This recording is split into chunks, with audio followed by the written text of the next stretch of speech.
नमस्कार, आप देख रहे हैं हिमाचल दर्पण लाइव टीवी। मैं हूं आपके साथ अवधेश नेगी और आपको बता दें कि ये कार्यक्रम जो हिमाचल डायरीज का है, यहाँ पर हम कुछ अच्छी चीज़ें आपको बताने की कोशिश करते हैं ताकि उससे हम कुछ सीख सकें।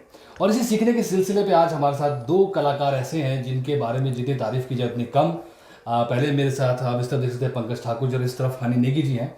और ये दोनों कलाकार जो है वो राजगढ़ में मनाए जाने वाले इस कार्यक्रम में, जिसमें रामनवमी के उपलक्ष्य में एक कबड्डी का महामैच रखा गया, उसी में इन्होंने सांस्कृतिक संध्या में अपनी प्रस्तुति पिछले कल हनी नेगी जी ने दी, जिसको लोगों ने बहुत ज़्यादा सराहा। और आज जो है वो पंकज ठाकुर जी हमारे बीच में, जो लोगों के बीच जाएंगे, और हनी नेगी जी को भी यहाँ पर रोका गया क्योंकि लोगों ने इन्हें बड़ा पसंद किया। तो शुरुआत करेंगे, आप दोनों हमारे साथ हैं। और पहले तो हनी नेगी जी आपको बहुत बहुत स्वागत है हिमाचल दर्पण। थैंक यू, बहुत बहुत शुक्रिया हिमाचल दर्पण लाइव का, और हमें बुलाया, अच्छा लगा। और बहुत अच्छे लोग और बहुत अच्छी टीम है, थैंक यू सो मच जी।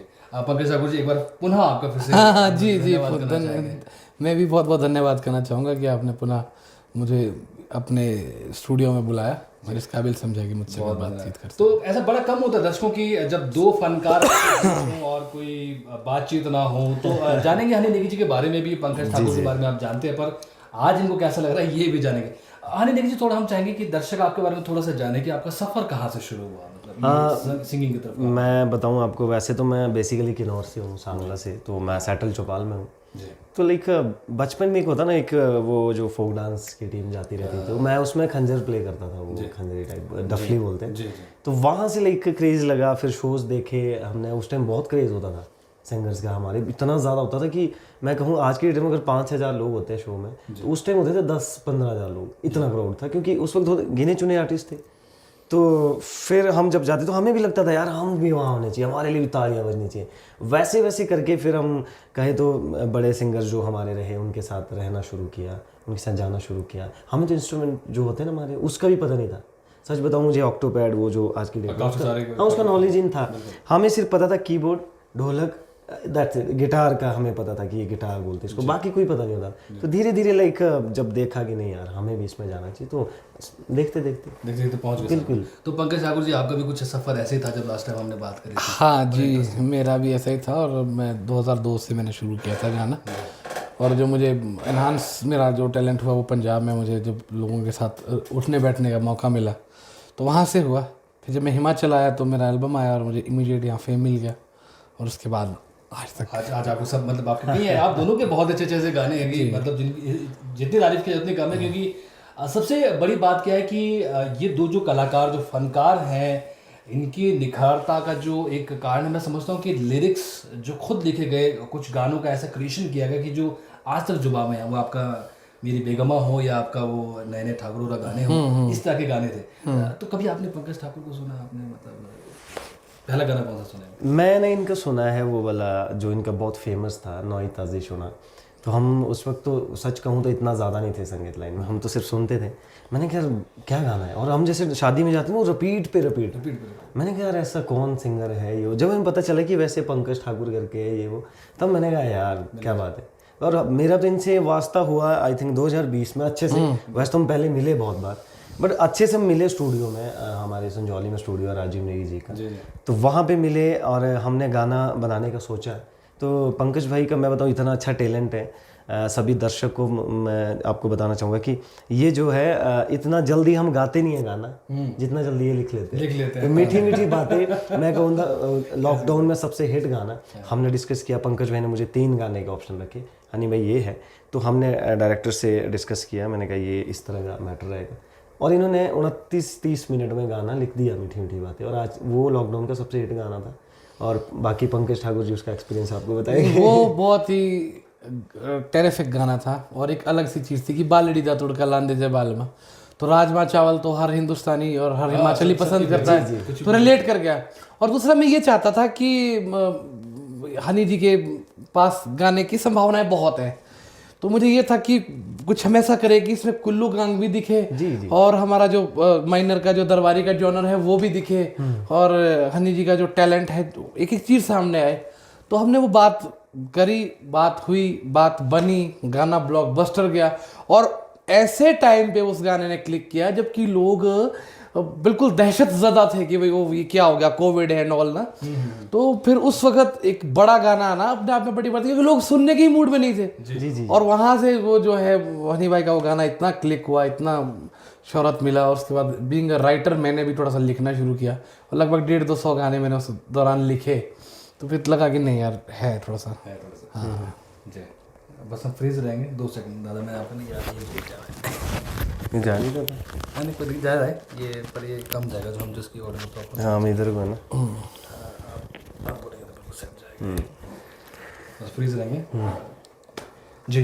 तो पंकज जी वही सवाल आपसे कि पहला गाना जो आपका था हनी निगी जी का, आपने कौन सा सुना?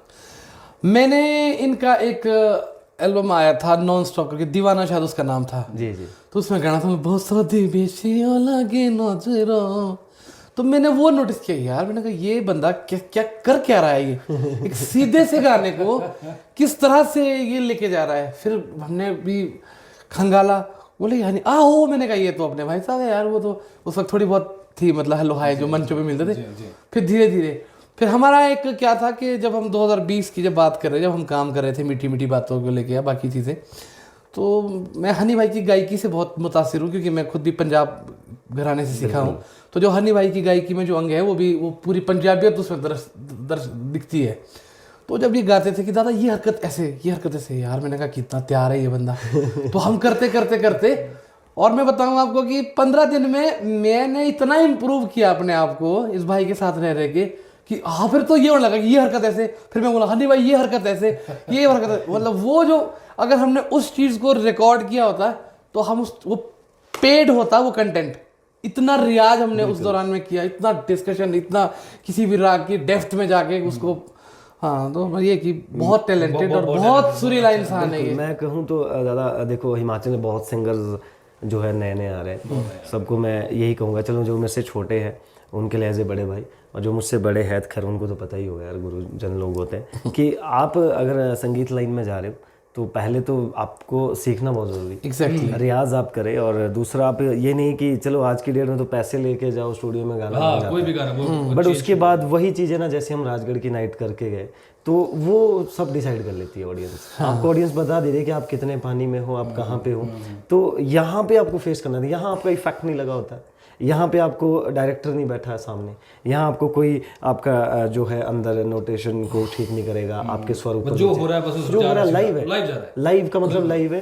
तो आप गाओ, इसीलिए आप पहले रियाज करो, अपना सा प्रॉपर यूज़ करो। हालांकि मैं आपको छोटा सा किस्सा बताऊं, सभी को बताना चाहूँगा। जब मैंने संगीत सीखना शुरू किया तो हमसे सा लगाया जाता था। तो जनाब मैं बताऊं 4 महीने तक सा, हम इरिटेट हो गए। मैंने कहा यार सहाय के लिए पूरा बुलाया हमारे को यहाँ पे, इतने परेशान हो गए। तो गुरुजी ने बोला बेटा इस सा का आपको दिख जाएगा असर। तो जब हमने उसके बाद गाना शुरू किया तो हमारे ना ऐसे परफेक्ट सुर लगने लगे। मैंने कहा यार सच में ही फ़र्क है। तो मैं यही कहना चाहूँगा कि आप लोग सीखें, हाँ प्रॉपर सीखें।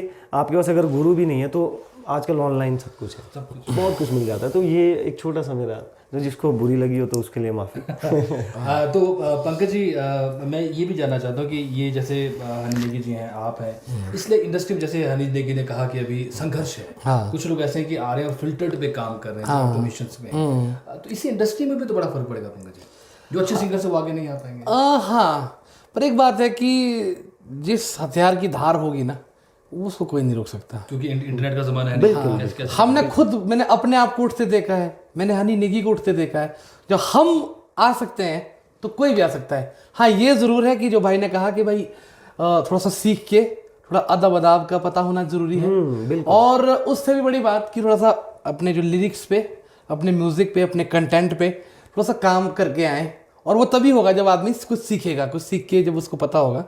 तो मेन बात है कि एक बेसिक सा सीख के आए और थोड़ा सा अपने लिरिक्स पे प्रॉपर काम करें, मतलब करना चाहिए। दर्शकों का मतलब है कि आप सीखें, सीखने से क्या कि आपके अंदर और ज़्यादा निखार आएगा। हाँ। तो बातचीत करेंगे और भी। फिलहाल चाहेंगे कि आप दोनों जब यहाँ आए और जुगलबंदी ना हो थोड़ी सी, तो वो समा थोड़ा सा रह जाएगा। आप दोनों काफ़ी अच्छे दोस्त भी हैं, तो मैं चाहूँगा बहुत ज़्यादा। बिल्कुल बिल्कुल। शुरुआत करेंगे आप करेंगे, आप करेंगे। मैं कहूँ तो मुझे तो गाना भी इन्होंने ही दिया था, दो लॉकडाउन का हिट गाना। तो मैं अब इनसे चाहूँगा कि शुरुआत करें। हाँ उसी से करें, बिल्कुल। चलो तो थैंक यू पहले तो आपने इतना अच्छा गाना देने को। नहीं दादा, आपने गाया, निभाया उसको। छुपे दसुर जो आएंगे तारे हो है सारा काटा बोलो दिनड़ू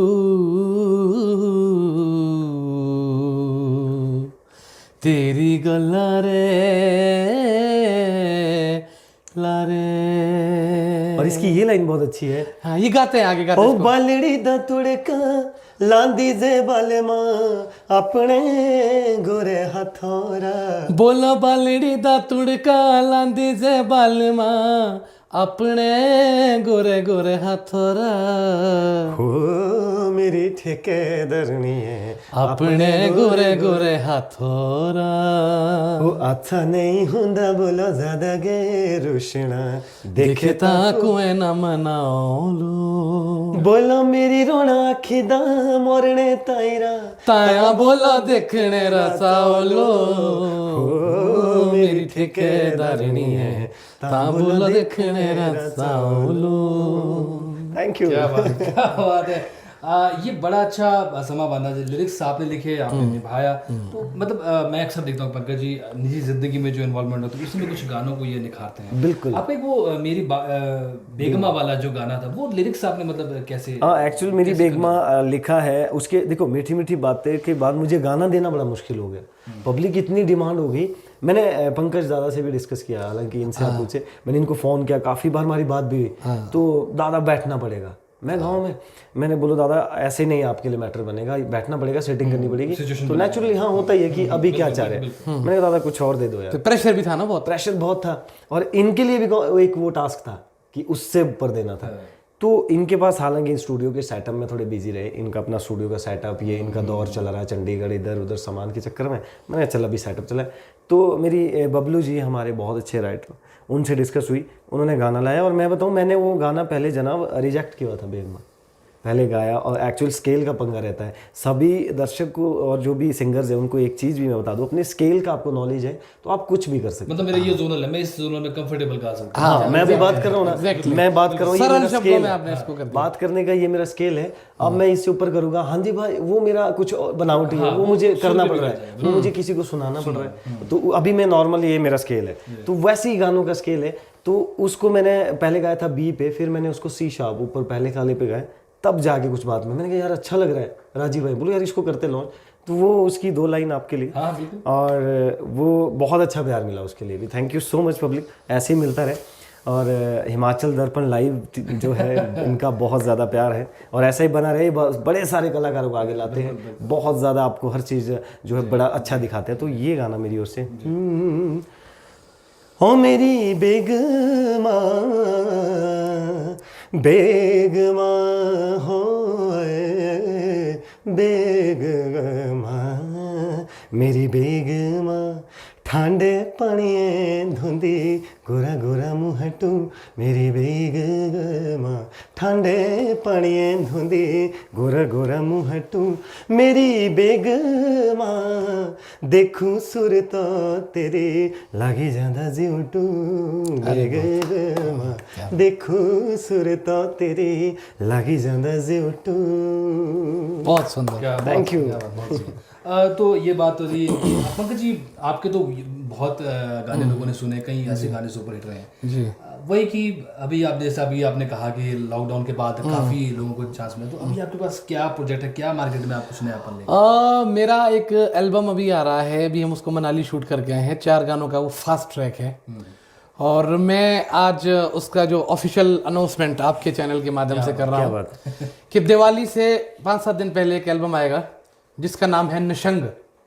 निशंग, निशंग माने बेरोक टोक, बेधड़क। तो वो 4 उसमें गाने हैं और नए गाने हैं और हिमाचल के बहुत अच्छे अच्छे जो मॉडल्स हमने उसमें लिए हैं। उसमें शिवानी ठाकुर को आप देख सकते हैं, सकीना नेगी को आप देख सकते हैं, हेमंत रावत को आप देख सकते हैं। तो जो मॉडलिंग में जो अच्छा कर रहे हैं हिमाचल में, वो सारा स्टार कास्ट हमने इसमें लिया है और 4 गाने हैं और मनाली और लाहौल का लोकेशन हमने यूज़ किया है। तो वो दिवाली से पहले मैं एक तोहफा देने की कोशिश करूँगा और ये एक गेम चेंजर एल्बम साबित होगा। बिल्कुल। और इस एल्बम के लिए हिमाचल दर्पण लाइव टीवी की तरफ से आपको बहुत सारी शुभकामनाएं और जितने भी दर्शक आपको इस वक्त देख रहे हैं उन सभी की तरफ से आपको शुभकामनाएं कि आपकी ये एल्बम जो है वो सक्सेस हो सके। पंकज जी, एक सवाल मैं आपसे ये भी जानना चाहूँगा कि क्या कभी सामाजिक जागरूकता के लिए भी इस तरह के कभी आप गाने लिखेंगे? हाँ, सामाजिक जागरूकता के लिए अभी मैं डिस्ट्रिक्ट आइकॉन हूँ इलेक्शन कमीशन से, जी तो मैं चुनाव के लिए मैंने एक ऐड भी शूट किया है जी और अभी उनका एक गाना भी है और 11 तारीख उनका एक शो भी है। और उसके अलावा मैं NGOs वगैरह भी, पहले तो मैं एक रन नहीं करता था NGO, जी और अब वो मैंने किसी को हैंड ओवर कर दिया है। और उस जो मुझसे होता है सामाजिक कार्यों के लिए मैं हमेशा तत्पर हूँ। और सामाजिक मेरे गीतों के माध्यम से भी हम कोशिश करते हैं कि हमेशा कोई ना कोई मुद्दा उठाते रहें। बहुत बढ़िया, बहुत बढ़िया। हरी नेगी जी, मैं चाहूँगा कि एक सवाल आपसे मैं भी ये पूछना चाहूँगा कि जैसे सिंगर्स सिंगिंग लाइन में आना कई लोगों को बड़ा आसान लगता है। आपने उसमें एक सवाल भी छोड़ा और एक जवाब भी दिया कि सीखना चाहिए इस बारे में आगे। इंडियन आइडल जैसे जो कार्यक्रम से मंच है जहाँ पे कलाकारों को मिलता है, तो क्या हिमाचल में भी कुछ ऐसा होना चाहिए कि कलाकारों को आगे आने का मौका मिलना चाहिए? हाँ बिल्कुल, मैं कहूँ तो देखो, स्टेज पे मौका मिलना एक अलग चीज़ है। जो हमारे जो कार्यक्रम रहते हैं जी जी उसमें एक्चुअली डिमांड रहती है आपके जो फंक्शन रहते हैं, कमेटी होती है, पब्लिक होती है, फिर महिला मंडल भी, हमारे तो महिला मंडल का बहुत ज़्यादा रिवाज है हिमाचल में, उनकी तो सबकी सुन के फिर जो एक फाइनल जो निर्णय आता है उसके ऊपर हमें काम करना होता है। एक होता है एक कॉम्पिटिशन, उस पर आप अपना टैलेंट दिखा सकते हो, कहीं भी आप कर सकते हो, अप्लाई कर सकते हो, आप वहाँ पे जाके फॉर्म भरो, आप अपना दिखा सकते हो अपनी हो जो भी आप कर सकते हो। तो ये बहुत ज़रूरी है, बहुत ज़रूरी इसीलिए क्योंकि बहुत से सिंगर जो स्टूडियो आने से भी डरते हैं। उन्हें ये लगता है कि स्टूडियो में क्या होगा। बहुत सारे सिंगर, ऐसा कुछ नहीं होता, स्टूडियो में बहुत अच्छा आपको ट्रीट किया जाता है। और बहुत से सिंगर्स ऐसे हैं जो चाहते हैं हमें मौका मिले। तो लाइव शो का तो मैंने सीधा सा बोल दिया कि डिमांड रहती है, तो आपके गाने मार्केट में चाहिए, आप दूसरों का मैटर कितना ही गा लोगे, आपको अपने कुछ ना हो 4 से 5 से 6 गाने आपके मार्केट में हिट हो, वो आपको गाने के लिए मैटर हो। आपको लोग आपको ये बोले कि वो सिंगर आ रहा है, उसके ये गाने, ये बहुत जरूरी। तो मैं चाहता हूँ कि मैं अपील भी करूँगा कि ये ज़रूर करवाए कंपटीशन, और अच्छे लेवल पे हो, बहुत अच्छे लेवल पे, और अच्छे जजेस जिसमें, क्योंकि हिमाचल में बहुत सारे अच्छे बहुत गुणी लोग हैं, तो उनको ले ताकि आगे आते हैं। और मेरे दिमाग में है, मैं ये बताना चाहूँगा कि मैं पिछले 1-1.5 साल से इस चीज़ पे काम कर रहा हूँ, लेकिन मैं जिन लोगों को जजेस की कुर्सी पर बिठाना चाहता हूँ वो एक मंच पे लाने थोड़े से मुश्किल है। लेकिन अगर मैं उन्हें ले आया तो मेरा कॉन्सेप्ट ये रहेगा कि मैं उन्हें 4-4, 5-5 सिंगर दे दूंगा जो हम ऑडिशन राउंड करके लाएंगे, और फिर उनके घरानों के हिसाब से वो सिंगर चलेंगे। और वो कुछ म्यूजिक डायरेक्टर्स हैं जिनको मैं चाहता हूँ कि वो उसमें इन्वॉल्व हो, और तब ये जो है सक्सेसफुल चीज़ होगी। और फिर उसमें हर एपिसोड में हमारे भाई जैसे हनीफ भाई जैसे जो सेलिब्रिटी लोग हमारे दोस्त, वो एक स्पेशल गेस्ट बन के आए हैं। प्लान है हमारे पास ऐसा, लेकिन ये थोड़ा सा कोविड के बाद शोज़ और बाकी चीज़ें थोड़े से इमीडिएटली खुल गए, तो इस पर हम नहीं काम किए। लेकिन हम ज़रूर, और जब होगा तो हिमाचल और उत्तराखंड का इकट्ठा ही एक कॉम्पिटिशन हम कोशिश करेंगे कि है मेरे मतलब ड्रीम प्रोजेक्ट्स में से। हिमाचल दर्पण लाइव से आपको सब कुछ पता चल जाएगा। एग्जैक्टली, क्योंकि हम भी वही कोशिश करते हैं। तो फिलहाल बातचीत चलती रहेगी।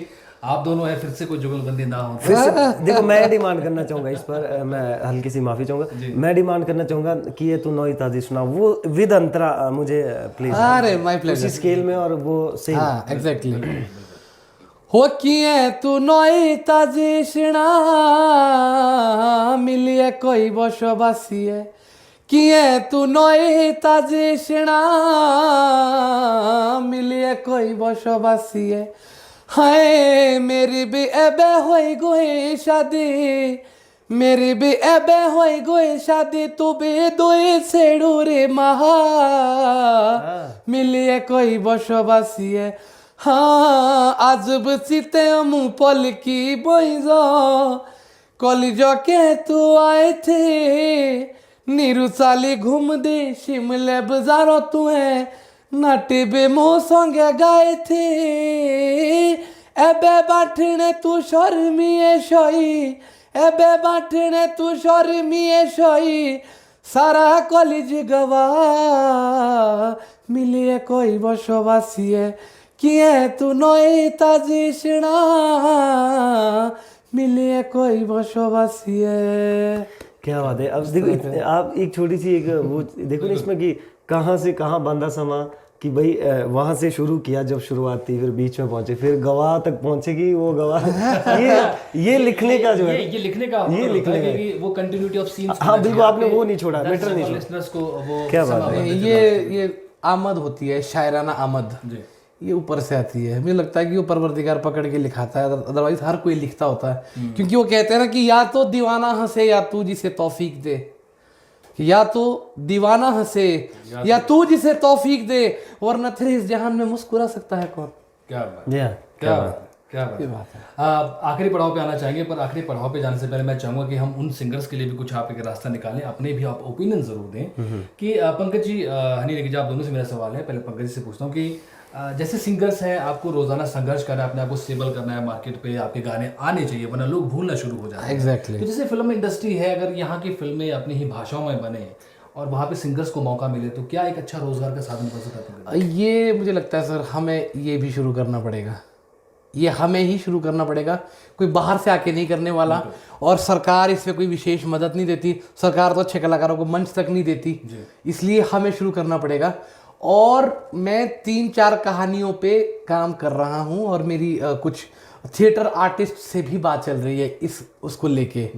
बस हमारी उधेड़-बुन सिर्फ इतनी है कि हमने कंटेंट ये थिएटर के लिए बनाना है, या OTT के लिए बनाना है, या यूट्यूब के लिए बनाना है। लेकिन आने वाले समय में इस क्षेत्र में भी हम कुछ ना कुछ जरूर करेंगे, कोई करे ना करे, हम जरूर करेंगे। फिल्में बननी चाहिए। 2003-4 में भी कुछ फिल्में बनी, कुलदीप भाई ने कुछ फिल्में की और विकी भाई ने कुछ फिल्में की हैं, तो आज शायद उनका किसी को कोई पता नहीं है, लेकिन उन सीडीज उन फिल्मों की भी की और बहुत अच्छा बिजनेस उन्होंने जनरेट किया। तो अभी मतलब धीरे धीरे चीज़ें ढर्रे पर आ रही है, तो समय लगेगा। इंशाल्लाह जितना हमारा स्टारडम ऊपर जाएगा, उतना हमारे फॉलोअर्स बढ़ेंगे, उतने हमारे पास प्रोड्यूसर आएंगे, फंड रेज होगा, तो आने वाले समय में ये चीज़ें होंगी। बिल्कुल, मतलब 1-2 साल में तो मुझे लगता है कि अव्वल तो हम ही कर देंगे, अगर हमने नहीं किया तो कोई और ना कोई कर देगा।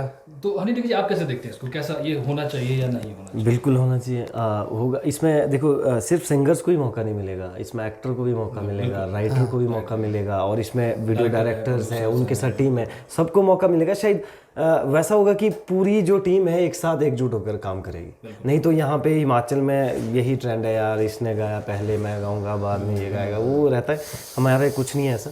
वहाँ पे क्या होगा, वहाँ पहले बाद नहीं होगा, जो आपको रोल दिया जाएगा, जो आपको लाइन गाने को दी जाएगी, उसमें ऐसा नहीं होगा कि 2 या 5 गाने हो गए फिल्म में, तो 5 गाने एक ही सिंगर गाएगा। नो, उसमें कम से कम आपको 6 से 7 सिंगर्स गाएंगे। क्या पता एक गाना 2 सिंगर्स गाए, तो उसमें एक आपस में वो भी बढ़ेगी, आपस की भाईचारा भी हमारा जिंदा रहेगा, और हमारा काम करने को भी थोड़ा सा वेरिएशन मिलेगा, हमारा फोक भी जिंदा रहेगा। देखो, फोक पे काम हम तो कर ही रहे दादा।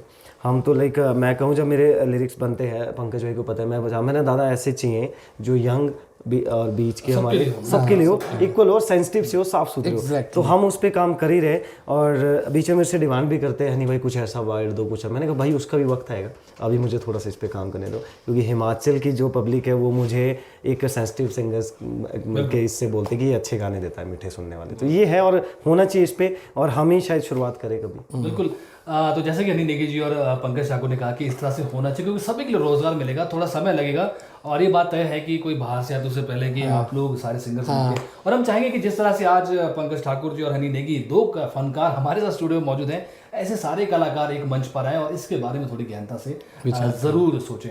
और आखिरी बात कहना चाहेंगे हनी नेगी जी, कल आपने उड़ान वेलफेयर सोसाइटी द्वारा आयोजित इस कार्यक्रम में पार्टिसिपेट किया, लोगों से कैसा फीडबैक रहा? पहली बार था आपका इस जगह पर? हाँ, मैं पहली बार। हालांकि मुझे ये 2 या 3 साल से, कोविड से पहले भी मुझे बुलाना चाह रहे थे, मुझे कॉल, उससे पहले मुझे शायद लास्ट टाइम यहाँ मेले के लिए भी बुलाना चाह रहे थे, बट मैं आ नहीं पाया किसी कारणवश, बिजी शेड्यूल होने की वजह से कुछ थोड़ी सी प्रॉब्लम्स भी रहती है उस वजह से। तो इस बार मुझे पंकज भाई का फ़ोन आ गया, बहुत पहले आ गया था, दादा एक हमारे फंक्शन है, और मैं कहूँ तो ये तो ज्वाई राजा है यहाँ के, तो आपको करना पड़ेगा। मैंने कहा, मेरे शायद शब्द यही थे कि दादा आपका ऑर्डर है, आप आज्ञा कीजिए। तो बोलो आपकी नाइट ही करोगे आप? मैंने कोई बात नहीं। तो आया मैं यहाँ पे, हल्का सा टेंशन भी था, हल्का था डर भी होता ही है, जितनी मर्जी बारिश थी, क्योंकि ऐसा रहता ना, लाइक यहाँ पे सुनने वाली ऑडियंस, सिरमौर अपने आप में कल्चर के लिए बहुत फेमस है पूरे हिमाचल में। मैं कहूँ बिना सिरमौर का कोई फोक गाए हमारे शोज नहीं होते, हमें गाना ही पड़ता है हर शो में। तो मुझे पता है यहाँ सुनने वाली ऑडियंस है, वो कहते हैं ना, एक चावल का दाना देख लेते हैं तो पक गया सारे, उनका यही है। तो मुझे पता था कि यहाँ बड़ा स्थिर होके गाना पड़ेगा, बहुत पेशेंस से गाना पड़ेगा। तो मैंने पसंद किया आपके दर्शकों ने? बिल्कुल, बहुत पसंद। और मैं कहूँ तो ऐसा भी बहुत रेयर होता है कि पब्लिक डिमांड करने लगे कि ये और हमें चाहिए, और फिर कंधे पे उठाना ये वो सब बड़ा अच्छा लगा। बाकी तो हमारे पंकज भाई है और इनका भी बहुत ज़्यादा प्यार, इन्होंने इतना ज़्यादा सामान दिया, इट्स लाइक समझा हमें। तो आज रात जो है पंकज ठाकुर जी और हनी नेगी जी फिर से स्टेज पे मिलेंगे। उड़ान वेलफेयर सोसाइटी द्वारा जो ये एक कोशिश की गई ताकि युवाओं को जो है वो नशे से दूर रखा जाए, तो उसके लिए उन्होंने कबड्डी की महा प्रतियोगिता रखी जिसमें 1 लाख का इनाम है। वो कौन जीता है वो भी हिमाचल दर्पण लाइट वीक की तरफ से आपको देखने को मिलेगा। और फिलहाल जाते जाते हम चाहेंगे कि फिर से अगर ये 2 फनकार हैं और हम आपको इनकी कुछ ना सुना पाएं, फिलहाल जो लॉन्च होने वाली एल्बम उसके गाने नहीं, उसके जो आने वाले हैं तो या जो भी आपके पसंद है। मैं अभी मेरा लेटेस्ट एक चला है एल्बम, काफ़ी पसंद किया जा रहा है। आई थिंक महीना भी नहीं हुआ तो 8-9 लाख के समथिंग उसमें व्यूज़ हो गए, उसकी 2 लाइन, और काफ़ी ज़्यादा वो आजकल ट्रेंड में है। सारा काटा दिनड़ू बंद कमरे ओ कसरे लगे ता नजरा ओ नजरा बोलूगे मेरी जान कसरे लगे ता नजरा देखना चाहूँ ता बार बार रे चुटदा जियादा गे सोबरा ओ सोबरा बोलूगे मेरी जाने चुटदा जियादा गे सोबरा प्यारी संजना हायो संजना खोड़ा आंगणे दा तेरे 2 घड़ी मुँह दिखाऊंदी प्यारी संजना नोए बंगलू रे शीशे तू रोए बड़ा दे। थैंक यू सो मच, और थैंक यू राजीव नेगी जी का, बहुत अच्छे डायरेक्टर, थैंक यू राइटर साहब का, थैंक यू पंकज भाई का, सबका, हिमाचल दर्पण लाइव का, और ज़रूर सबसे मैं कहूँ तो यहाँ का नहीं पूरे हिमाचल का ये बहुत अच्छा चैनल, बहुत बड़ा चैनल है, आप इसे देखें, मेरे फॉलोअर जितने भी है जल्द से शेयर करें। Thank you. तो पंकज जी हम चाहेंगे कि आप भी अगर सोना चांदी किए आण भी नहीं सकदा कंगने झुमके ता खेचाण भी नहीं सकदा इश्क बेशुमार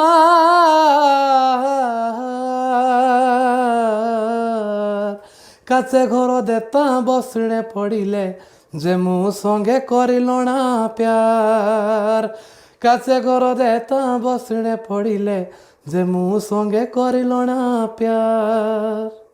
क्या बात है। ये 2 फनकार हमारे साथ आज स्टूडियो मौजूद थे, हम दोनों का बहुत बहुत तहे दिल से शुक्रिया अदा करेंगे। बाकी एक बात भी ये कहना चाहूंगा कि आज की जो सांस्कृतिक संध्या है वो मेरी है, और बढ़ चढ़ करके आप उसमें आए और कामयाब बनाएं सांस्कृतिक संध्या को, क्योंकि तभी हम हमारा आना, हमारा गाना सफल है।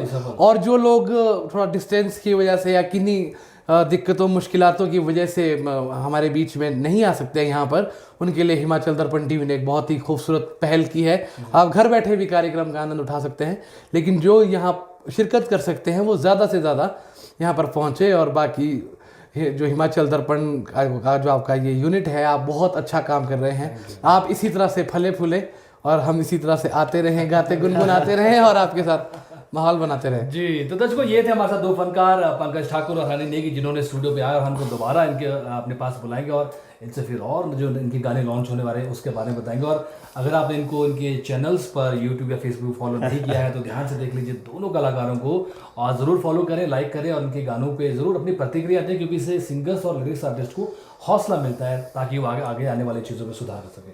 फिलहाल आपको यही जानकारी देना चाहेंगे कि आज के कार्यक्रम को आप जरूर देखें और उम्मीद करते हैं कि आपको ये कार्यक्रम अच्छा लगा। फिलहाल हिमाचल लहरीज में मैं इतना ही अवधेश नेगी लेता हूँ आपसे विदा। जल्द मुलाकात हो किसी और नए फनकारों के साथ, तब तो मुझे दीजिए इजाजत। Thank you.